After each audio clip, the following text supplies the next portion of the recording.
నిర్మల్ జిల్లా భైంసా పట్టణంలోని ప్రాంతీయ ఆసుపత్రి ముందు అంబేద్కర్ విగ్రహం వద్ద ఎమ్మెల్యే పవర్ రామారావు పటేల్ ఆదేశాల మేరకు ఎమ్మెల్సీ అభ్యర్థి మల్కా కుమారయ్య గెలుపొందిన ఆనంద సందర్భంలో భారతీయ జనతా పార్టీ కార్యకర్తలు మరియు కౌన్సిలర్లు టపాకాయలు పేల్చి సంబరాలు జరుపుకోవడం జరిగింది. ఈ కార్యక్రమంలో భైంసా పట్టణ అధ్యక్షులు యనుపోతుల మల్లేష్, మాజీ కౌన్సిలర్లు, పట్టణ కమిటీ కార్యకర్తలు పాల్గొనడం జరిగింది.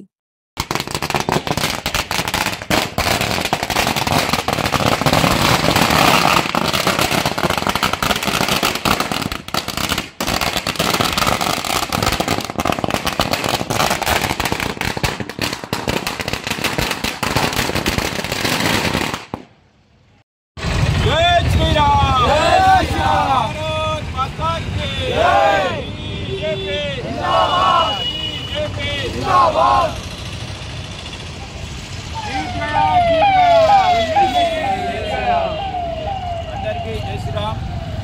ఈరోజు తెలంగాణ వ్యాప్తంగా ఎమ్మెల్సీ 2 స్థానాల్లో ఓటింగు మొన్న జరిగిన ఫలితాలు చూసుకుంటే ఈరోజు ఎమ్మెల్సీ ఉపాధ్యాయ ఎన్నికలు జరిగింది. దాంట్లో కుమరయ్య గారు విజయ డంకా మోగించడం జరిగింది. దీనికి ముఖ్య కారణం బీజేపీ కార్యకర్తలు నిర్మించడం వల్లనే ఈరోజు ఉపాధ్యాయులకు మేము పేరున వందనం చేసుకుంటున్నాము. ఎందుకంటే ఉపాధ్యాయులు అంటేనే ఒక గురువు. ఆ గురువు ఈరోజు ఒక మంచి సందేశము ఒక ఓటుతోనే నిర్ణయిస్తారు. ఏ ప్రభుత్వాన్ని కూడా ఈరోజు ఎన్నుకోవడం జరుగుతున్నది అంటే ఉపాధ్యాయులు. ఈరోజు మనం చిన్నప్పుడు చూసుకుంటే మనం చదువు నేర్చుకుంటేనే వాళ్ళు ఇచ్చిన తీర్పు తెలంగాణలోనే ఒక ఘన విజయం సాధించింది. ఈ తెలంగాణ మార్పు కోరుకుంటున్నారు ప్రతి ఒక్కరు కూడా.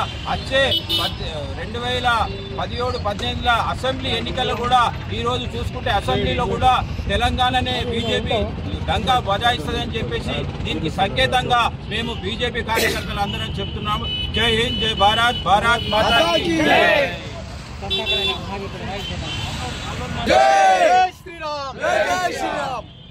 ఈరోజు కరీంనగర్, మెదక్, నిజామాబాద్, ఆదిలాబాద్ యొక్క టీచర్ ఎమ్మెల్సీ విజయోత్సవ సంబరాలు భారతీయ జనతా పార్టీ పట్టణ కమిటీ ఆధ్వర్యంలో జరుపుకోవడం జరుగుతుంది.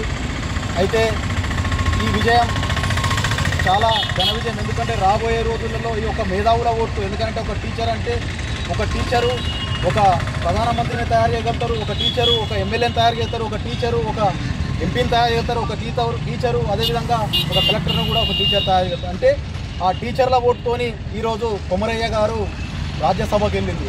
అయితే మనం చెప్పుకునేది ఒకటే, ఏమనంటే టీచర్స్కి ఎంత సమస్య ఉంటే ఆ పార్టీకి ఓటు వేయాలి. కానీ వ్యతిరేకంగా చేసిండనంటే వాళ్ళకి వచ్చే బెనిఫిట్స్ ఏవైతే బెనిఫిట్స్ ఉన్నాయో